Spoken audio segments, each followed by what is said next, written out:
Libreville, 104 FM.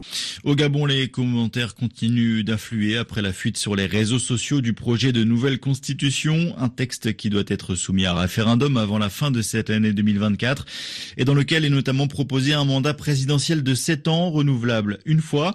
Beaucoup sur les réseaux jugent que ce projet est taillé sur mesure pour le général Brice Oligui Nguema.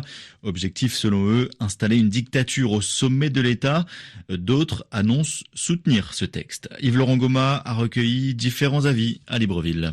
Ancien candidat à l'élection présidentielle de 2023, Gervais Onyan, président de l'Union pour la République UPR, très proche des militaires au pouvoir, pense que le projet de constitution actuel correspond aux attentes des Gabonais. Je soutiens le fait que le Gabon puisse enfin avoir un régime présidentiel et je soutiens le fait qu'il soit désormais consacré que pour être président de la République gabonaise, il faut nécessairement être gabonais de père et de mère. Et je demande à tous les Gabonais de voter oui. Le projet propose une suppression du poste de Premier ministre. Emmanuel Edoé Yéné préside l'Alliance patriotique, un parti créé par Raymond Dansima, actuel Premier ministre, pourrait appeler à voter oui. Ce qui est important pour le Gabonais, ce n'est pas uniquement le poste de Premier ministre. Nous allons appeler à voter pour un projet qui aurait été approuvé par le Parlement gabonais. Opposant depuis l'époque de Mabongo, Pierre Claver Maganga Moussavo, qui a fait plusieurs incursions au gouvernement,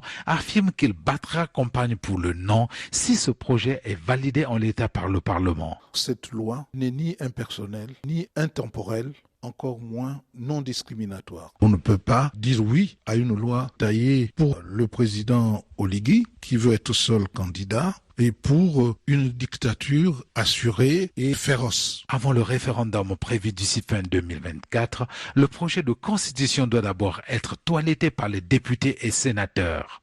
Yves-Laurent Goma, Libreville, RFI.